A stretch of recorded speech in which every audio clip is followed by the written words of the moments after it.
regulations. Toka wang'iyo kata katiyo kod ranyisi Londiani kacha kanyo en achiel kuom kuonde ma masiche mag apaya bende osebedo katimore mathoth ahinya, to anyalo wacho ni bende en achiel kuom kuonde manu list kaka black spot mane wang' apaya ma Nairobi kochomo Kericho kaachiel kod kata Muhoroni kata Kisumu bende. To wayudo ni kanyo adiera en wang' apaya, to iyudo ka jouso uso e ndara, to thothne kiyudo ni ka masiche otimore nitiere kata kaka jouso moko bende koro yudore kata masira makamano juko kendo gin bende giwito ngimagi. Kaluwore na apaya makamano nogeto onego bed ni uso e bath apaya kanyo, bende un kaka NTSA bende untiere kod ting' mar kumo gik makamago, nikech iwinjo ka janeno moro bende wacho ni adier nitiere kuonde ma onego bed ni en kata kuma jopiny monego bed ni luwo, tiyudo ni kanyo olokore chiro kendo county government bende choke nyaka usuru matiende ni jogi juogo odiochieng' kodiochieng', to masira kotimore to jopiny ema lalo ngimagi kanyo.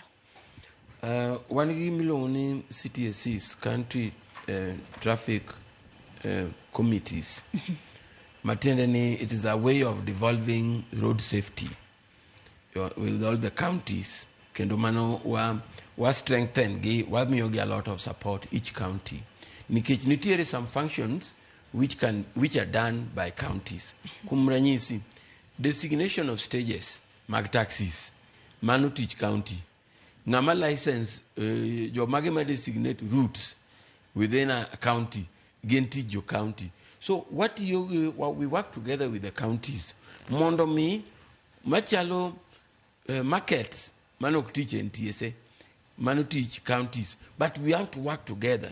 Ma en makosa ji ang'ma kelo ji wang'ayo nikech kanye ma jo uso kanye ma market biro yudore emomiyo it is recommended kanya paro mane wach mar Londiani cha notimore tanka cha mane timore cha ne ogol chik mondo mi ogol ji e bath barabara ochor gi mbele matin kama ginyalo timruok nade garne gi e chiro kama ginyalo use makata ka jo wuoth gari kochopo kanyo to nyalo detua owuok e main highway to dhi kanyo mondo jok madwa ng'iewo gik moko to nwok nade ong'iepi. Koro en chandruok, en makosa, ji chako duogo ang'owa e wang'a yo, en makosa. Mane momiyo we have to work watiyo kanyakla gi jo counties through CTSCs, County Traffic Committees, mondo mi gik machalo kamano otimruok nade ogol gilos designated places mag uso markets mondo gol ji e tie wang'a yo oter gi kama owinjore gi usie mar safer makata koro koth chwe to gen covered and people can go kata kin jagari tidhi chung ting'iewo giri tichake dok continue gi wuodhi. Adieri use bathio to is not very oken safe ka wacho tuch okelo lal mag ngima mang'eny mok nikare. Atoperi Nyaroya kapok asomo kata kuom ote ma joneno mag wachwalo nikech otita neno kathoth ahinya botemo somo gi kinde modhi mbele koda twak mar okinyi makawuono. In kaka jalup director manono geche kata mochung' ne weche go mag vehicle inspection, adera kwa ng'iyo ka wasewacho ni twak makama bende wantiere godo mar mondo mi wane kaka higa ni mar 2025 wanyalo duoko godo piny masiche mag apaya pachokae. Nyamburko maringo e apeyni ma pachokae obed mago mag ji giwegi kaachiel kod mago mating'o jowuoth onego bed ni timonegi inspection bang' thuolo maromo nade, to ka ng'ato dwa dhi kata wuoth mabor ka intiere kod nyamburko mare owuon kata nyamburko mating'o ji giwegi gi owinjo bed ni timonegi inspection bang' thuolo maromo nade mar mondo mi wane ka ginyalo comply yo makare mondo giduokane piny masiche mag apaya. The Traffic Act was amended a year or two ago. Kendo chik to dwaro ni geche duto ma ni wang'a yore wa must undergo inspection. Private vehicles either once in 2 years. Chik to dwaro ni all the vehicles owinjore odhi inspection. To for a long time, nikech capacity and all that, wasebedo mana kwa keto teko public service vehicles and commercial vehicles.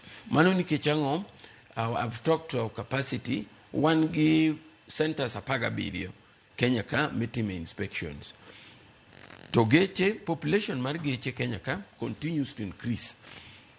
Sani, population mar geche ki kao geche wegi medo ga pike are nearly 5 million.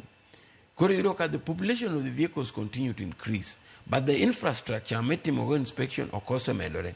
Mano miyo, the Traffic Act was amended mondo mi wanyalo partner gi private people, especially in the inspection of private vehicles. It is in the process. It is going to the parliament, regulations in parliament, going to parliament in parliament. Mondo mi wanyalo contract private garages or license on behalf or on our behalf to carry out inspection of private vehicles, because we still intend to continue with the public and commercial vehicles. So eyo machiek chik to dwaro ni geche commercial and public, they do annual gen etimo giga kaiga. Every year we carry out inspection, annual inspection. In addition to that, kata ko mak sako ni kata ko maki ni makosa icha kiduo kitimo gimilongo ni compliance inspection. Kore yo machiek jawinjo chik to dwaro ni geche te on our roads to undergo inspections.